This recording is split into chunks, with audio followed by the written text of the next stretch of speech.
नमस्कार, hot topic में आपका स्वागत है। मैं हूं अखिलेश शर्मा। किसान आंदोलन का आज 58वां दिन है और लग रहा है कि अभी आंदोलन लंबा खींचेगा, क्योंकि एक बार फिर किसान और सरकार के बीच बातचीत बेनतीजा रही है। 11वें दौर की बातचीत आज हुई, लेकिन इसमें कोई नतीजा नहीं निकल पाया। सरकार ने कहा कि उसने किसानों के सामने सारे विकल्प रख दिए हैं, जो बेस्ट विकल्प था वो भी रख दिया है, यह सरकार ने कहा। कृषि मंत्री ने कहा कि ये दुर्भाग्यपूर्ण है, किसानों के कंधे पर रखकर बंदूक चलाई जा रही है। कुछ लोग ऐसे हैं जो नहीं चाहते हैं कि किसान आंदोलन खत्म हो। उधर किसानों ने कहा कि सरकार ने जो प्रस्ताव दिया था कि 1.5 साल तक इन 3 कृषि कानूनों को वो निलंबित रख सकती है, ये हमें मंजूर नहीं है, क्योंकि हम ये चाहते हैं कि सरकार इन तीनों कानूनों को वापस ले। किसान अब ये भी कह रहे हैं कि 26 जनवरी को जो ट्रैक्टर रैली है वो अपने समय पर होगी, तय कार्यक्रम के मुताबिक होगी और वो अपने आंदोलन को आगे भी जारी रखेंगे। हमने उन्हें कहा कि आज वार्ता को पूरा करते हैं। आप लोग अगर निर्णय पर पहुंच सकते हैं तो कल आप अपना मत बताइए। किसानों के संबंधित विषय का निराकरण करने के लिए सरकार तैयार हो और निर्णय न हो सके तो हम अंदाज लगा सकते हैं कि कोई न कोई ताकत ऐसी है जो इस आंदोलन को बनाए रखना चाहती है और इस आंदोलन में किसान का भला न हो जाए, इसको बारीकी से वो देख रही है। किसान संगठनों का आरोप है कि सरकार की मंशा ठीक नहीं है। किसान नेता राजेंद्र सिंह ने कहा कि सरकार के साथ बातचीत अब पूरी तरह ठप हो चुकी है, क्योंकि सरकार बातचीत को रोकना चाहती है। आज की बैठक का क्या आउटकम रहा? आज की बैठक बेसिट्टा रही है और एक तरह के से सरकार की तरफ से बातचीत रोकने का संकेत है। सरकार ने जो हमें प्रपोजल दी थी कि 1.5 साल के लिए वो लॉज को सस्पेंड कर देंगे और कमेटी बना देंगे, तो हमने जो पंजाब की ऑर्गेनाइजेशन ने, उसके बाद संयुक्त किसान मोर्चा ने उस प्रपोजल को रिजेक्ट कर दिया था। वो आज हमने आकर उनको इन्फॉर्म कर दिया कि हमें वो मंजूर नहीं है। तो आज सारा दिन सिर्फ 20 मिनट बात हुई है। सुबह 8-10 मिनट बात हुई है, उसके बाद 4-5 घंटे की वो आए नहीं, उठकर चले गए। अब जब दोबारा आए तो फिर 5-7 मिनट बात हुई, जिसमें उन्होंने कहा कि अगर आपको हमारी प्रपोजल मंजूर है। इसके अलावा उन्होंने ये कहा कि हम एक कमेटी बना देते हैं एमएसपी के ऊपर भी। लॉज के ऊपर एक अलग कमेटी होगी, एमएसपी के बारे में एक अलग कमेटी होगी। दोनों कमेटीज अपनी रिपोर्ट देंगी, लेकिन हमें वो बात मंजूर नहीं है। उन्होंने कहा कि अगर आपको ये हमारी प्रपोजल मंजूर है तो आप हमें इन्फॉर्म कर दिए, तब हम आपके साथ बैठिंग करेंगे, नहीं तो बैठक नहीं होगी। तो इससे कि सरकार ने एक तरह का डेडलॉक क्रिएट कर दिया है। हमारी डिमांड वही है कि तीनों लॉज को निरस्त किया जाए और एमएसपी को कानूनन अधिकार बनाया जाए। उससे कम किसी बात पर हम तैयार नहीं होंगे। ये एक नया प्रस्ताव था सरकार की तरफ से एमएसपी पर समिति बनाने का। नहीं, नया तो प्रस्ताव क्या है, उन्होंने 1.5 साल की सस्पेंशन की बात की, वही पुराना प्रस्ताव था। एक कमेटी की और बात कर दी। आज तक जितने कमेटी कमीशन बने हैं सरकार ने उनको लागू नहीं किया। स्वामीनाथन कमीशन भी सरकार का ही बनाया हुआ था, लेकिन उसकी रिकमेंडेशन अब तक नहीं मानेगी। तो हम कैसे मान लें कि जो कमेटी बनेगी? आज इतना आंदोलन है, सरकार तो आज हमारी बात मानने को तैयार नहीं, तो आंदोलन समाप्त हो जाएगा। साल के बाद वो कमेटी की बात नहीं मानेगी तो कमेटी क्या कर लेगी? इसलिए हम सरकार की इस झांसे में नहीं आने वाले, हम अपना आंदोलन जारी रखेंगे। तो फिर आगे क्या होगा? फिर बातचीत अगली दौर की कब होगी? इसके बारे में आपने कुछ पूछा कृषि मंत्री से? नहीं, ये तो सरकार अगर चाहेगी तो बात होगी ना। सरकार ने तो हमारे उपाले में ये गेंद डाल दी कि आपको अगर प्रपोजल मंजूर है तो वो प्रपोजल तो हम कल रिजेक्ट करके आएंगे। रिजेक्ट करके आए तो आज कैसे वो उस प्रपोजल को एक्सेप्ट कर लेंगे? तो इस तरह से सरकार ने डेडलॉक क्रिएट किया है। हम आंदोलन तेज करेंगे, सरकार पर दबाव डालेंगे। जब सरकार लॉज को नष्ट करने के लिए तैयार होगी, हम बातचीत के लिए तैयार हैं। पहले भी तैयार थे, अब भी तैयार थे और आगे भी तैयार रहेंगे। ट्रैक्टर रैली एज प्लान्ड आगे बढ़ेगी। ट्रैक्टर रैली बिल्कुल दिल्ली के भीतर होगी और ऐतिहासिक ट्रैक्टर रैली होगी। उसको रोकने का, डिवर्ट करने का कोई सवाल ही नहीं पैदा होता। बातचीत ये हुई कि जो उनको पहला प्रस्ताव था, उनने कहा कि हमारा वही है और आप अगर इस पर तैयार हो और घटा बढ़ा सकते हैं दिनों को, भाई 1.5 साल की जगह 2 हो जाएगा, ये हो जाएगा। मतलब ये एक उनकी तरफ से आया है, मतलब 2 साल तक वो कर सकते हैं। और कोई इस पर तैयार हो तो हम बैठ के कल बात कर सकते हैं, नहीं अगर तैयार हो तो नहीं कर सकते। ये लोगों ने क्या कहा? हमने कुछ नहीं, हम बता दें कल हमें जरूरत होगी तो आपको बता देंगे। आप लोग आपस में बातचीत करके फिर हाँ, आप बता देंगे, आवेंगे आ जाएंगे, नहीं तो बैठे और एक आध महीना बाद में फिर बातचीत शुरू होगी। ट्रैक्टर रैली वाला क्या होगा फिर? ट्रैक्टर रैली क्या होता है? ट्रैक्टर रैली तो आवेगी, ट्रैक्टर रैली का क्या मतलब उनसे। और वहीं भारतीय किसान यूनियन असली गुट के नेता चौधरी हरपाल सिंह का कहना है कि पूरे उत्तर प्रदेश में विरोध प्रदर्शन किया जाएगा। उन्होंने कहा कि 26 जनवरी को उत्तर प्रदेश के सभी जिलों में ट्रैक्टर रैली निकाली जाएगी। मेरे साथ भारतीय किसान यूनियन असली के नेता चौधरी हरपाल सिंह हैं। 26 तारीख को उत्तर प्रदेश में आपका क्या कार्यक्रम है? उत्तर प्रदेश के जो बॉर्डर के ज़िले हैं, मंडल मुरादाबाद के, मंडल मेरठ के, मंडल आगरा के, ये तमाम लोग ट्रैक्टर से दिल्ली आएंगे और बाकी जो यूपी के दूर के ज़िले हैं वो अपने अपने डिस्ट्रिक्ट हेडक्वार्टर मार्च निकालेंगे। और ये दिल्ली की सीमाओं पर क्या कार्यक्रम है? दिल्ली की सीमाओं पर क्या, वो तो दिल्ली के अंदर आएंगे। 26 जनवरी को रिंग रोड पर करेंगे परेड पूरा। हम दिल्ली के लोगों को दिखाएंगे कि हिंदुस्तान के किसान कितने शांतिप्रिय हैं, किस तरह आंदोलन चलाते हैं। हमारे कुछ लोग कर्तव्य दिखाएंगे अपने 26 जनवरी को, ट्रैक्टर दिखाएंगे, कुछ झांकी निकलेंगी। कांग्रेस पार्टी के अध्यक्ष के लिए चुनाव जून में कराया जाएगा। लंबे समय से पार्टी के पास स्थायी अध्यक्ष नहीं है। अभी सोनिया गांधी कांग्रेस के अंतरिम अध्यक्ष हैं। राहुल गांधी के इस्तीफे के बाद ये पद खाली है। आज कांग्रेस कार्य समिति की बैठक हुई जिसमें फैसला किया गया।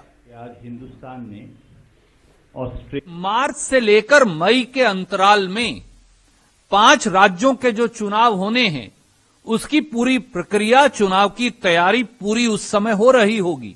उस चुनाव के शेड्यूल को कुछ दिन और यानी जून के आखिर तक और आगे बढ़ा दिया जाएगा और जून के आखिर तक कांग्रेस अध्यक्ष का चुनाव संपन्न हो जाएगा। बात करते हैं पश्चिम बंगाल की, जहां वन मंत्री राजीव बनर्जी ने आज इस्तीफा दे दिया। उन्होंने अपना इस्तीफा मुख्यमंत्री ममता बनर्जी को भेज दिया। एक प्रति राज्यपाल को भी भेजी गई है। माना जा रहा है कि राजीव बनर्जी बीजेपी में शामिल हो सकते हैं। एक महीने में तीसरे मंत्री हैं राजीव बनर्जी जिन्होंने ममता सरकार से इस्तीफा दे दिया। इससे पहले शुभेंदु अधिकारी और लक्ष्मी रतन शुक्ला भी इस्तीफा दे चुके हैं। आज इस्तीफे का ऐलान करते हुए प्रेस कॉन्फ्रेंस में राजीव बनर्जी रो पड़े। उन्होंने कहा कि बहुत ही दुखी हृदय से उन्होंने ये फैसला किया है। वहीं टीएमसी को एक झटका और भी लगा है। टीएमसी की एक नेता वैशाली डालमिया को भी पार्टी से बाहर निकाल दिया गया है। उन पर पार्टी के खिलाफ काम करने का आरोप था। वैशाली डालमिया बाली सीट से विधायक हैं और पूर्व बीसीसीआई के प्रमुख जगमोहन डालमिया की बेटी हैं।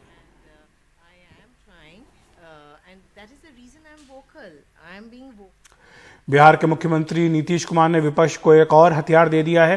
सोशल मीडिया पर आलोचना के लिए कार्रवाई का आदेश सरकार ने निकाला तो इस फैसले की जमकर आलोचना हुई। बाद में सरकार को सफाई देनी पड़ी। इस सब के बीच तेजस्वी यादव ने नीतीश कुमार पर तीखा हमला बोला। तेजस्वी ने कहा कि वो भ्रष्टाचार के पितामह हैं। हमारे सहयोगी मनीष कुमार की रिपोर्ट।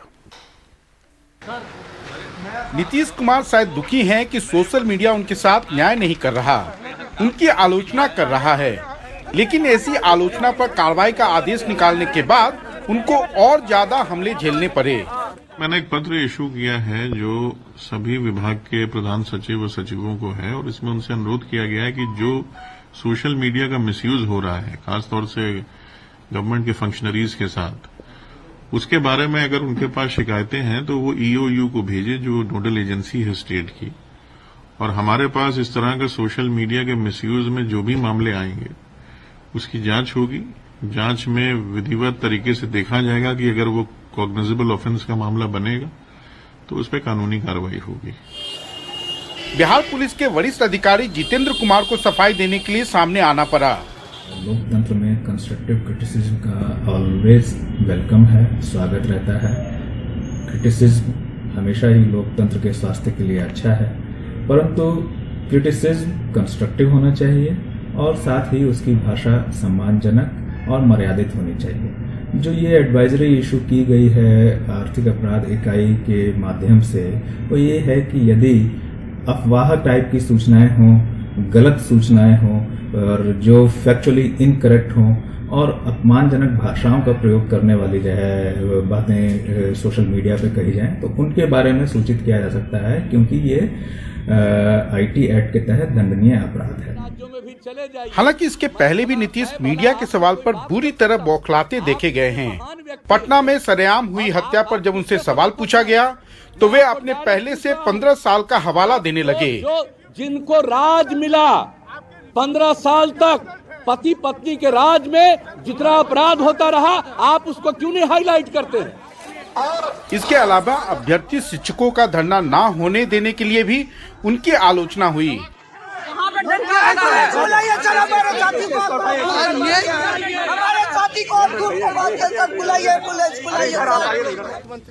इन सबका फायदा सीधे सीधे तेजस्वी को मिल रहा है, जो शुक्रवार को भी नीतीश पर हमला बोलते दिखे और चुनौती दी कि नीतीश उन्हें गिरफ्तार कर दिखाएं। सरकार के खिलाफ कोई बोले ना, अगर भ्रष्टाचार हो रहा तो क्यों ना कोई बोले। अगर कहीं कोई विभाग में या कोई मंत्री अगर गड़बड़ी कर रहा है तो कोई क्यों ना बोले। आप अगर अच्छा काम करेंगे तो लोग क्रिटिसाइज नहीं करेंगे, और समाजवादी नेताओं को क्रिटिसिज्म से डर किस बात का। नीतीश कुमार सरकार के इस आदेश में कानूनी रूप से तो कुछ गलत नहीं है, लेकिन जानकारों का कहना है कि इसका समय निश्चित रूप से सही नहीं है। वहीं उनके कट्टर समर्थक भी अब मानते हैं कि जिस प्रकार से एक बार फिर शराबबंदी की अपार विफलता के बावजूद उन्होंने बिहार पुलिस के ऊपर इसे लागू करने का जिम्मा दिया है, तो ऐसे में सबके मन में यही आशंका है कि कहीं फिर से घुसखोरी का ये एक और जरिया ना बन जाए। पटना से कैमरामैन हबीब अली के साथ मनीष कुमार, एनडीटीवी इंडिया के लिए।